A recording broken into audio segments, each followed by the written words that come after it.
నువ్వులు అంటించి సజ్జ రొట్టెలు అయితే చేస్తున్నాను. మా సైడ్ అయితే ఈ సంక్రాంతి పండగకి ఈ సజ్జ రొట్టెలు అయితే ఫేమస్. అంటే ముందే చేసి పెట్టుకుంటారు చాలా రొట్టెల్ని. ఇలా బిఫోర్ ఒక 2-3 రోజుల ముందే నువ్వులు అంటించి సజ్జ రొట్టెలు అయితే చేసి ఆరబెట్టి పెడతారు. ఎండు రొట్టెలు ఉంటే చాలా బాగుంటాయి ఈ సజ్జ రొట్టెలు. ఎలా చేసుకోవాలి ఏంటి అనేసి డీటెయిల్గా వీడియో కావాలి అనుకుంటే ప్లీజ్ కామెంట్ చేయండి వీడియో చేయమని. నాకు ఇప్పుడు టైం కుదరక లాంగ్ వీడియో చేయలేదు.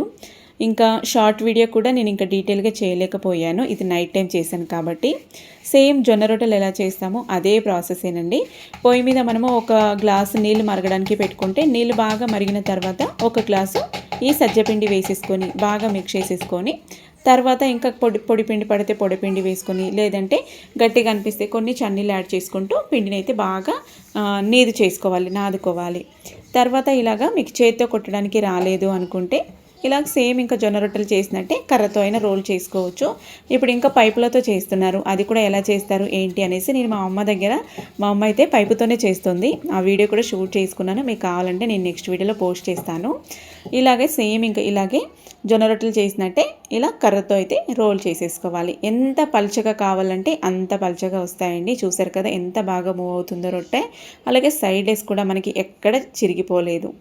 ఇలా వేడి ఐరన్ పెనం మీద వేసేసుకొని ఒక సైడు ఇలా ఒక కాటన్ బట్టని నీళ్ళలో ముంచేసుకొని నీళ్ళైతే అప్లై చేసుకోవాలి. మరీ ఎక్కువ అప్లై చేయొద్దు. జొన్న రొట్టెలకి అంటించినట్టు సజ్జ రొట్టెలకి నీళ్ళైతే ఎక్కువ అప్లై చేయరాదు. లైట్గా అలా అంటించామో లేదో అన్నట్టు అంటించుకోవాలి. తొందరగా కాలిపోతూ ఉంటాయి. ఒక సైడ్ కాలిన తర్వాత రెండో సైడు ఇలా టర్న్ చేసేసుకుంటూ అన్ని రొట్టెలు ఇదే విధంగా ప్రిపేర్ చేసేసుకోవాలి. చూసారు కదండి సజ్జ రొట్టెలు అయితే రెడీ అయిపోయాయి. మా సైడ్ అయితే ఫుల్గా చేసి పెట్టేసుకుంటారు. ఇంకా మా ఇంట్లో మేము తినేవాళ్ళము ఇద్దరమే, అండ్ పిల్లలు ఇంకా ఒకటి తింటారు అన్నట్టు. అందుకే నేనైతే ఇలా కొన్ని అవసరమైనట్టు చేస్తాను. సో నేను చేసిన ఈ సజ్జ రొట్టెలు మీకు నచ్చినట్లయితే తప్పకుండా వీడియోని లైక్ చేసి అండ్ ఎలా కనిపించింది ఏంటి కామెంట్ చేయండి. ఫుల్ వీడియో కావాలనుకుంటే కూడా తప్పకుండా కామెంట్ చేయండి. నెక్స్ట్ వీడియోలో పోస్ట్ చేస్తాను. టేస్ట్ అయితే సూపర్ ఉండింది. నేనైతే ఈ సజ్జ రొట్టెలకి కాంబినేషన్గా కర్రీ వచ్చేసి గుమ్మడికాయ కర్రీ అయితే చేశాను. గుమ్మడికాయ కర్రీ సజ్జ రొట్టెలు టేస్ట్ అయితే కాంబినేషన్ సూపర్ ఉండింది. ఇది వచ్చేసి మా నైట్ డిన్నరు.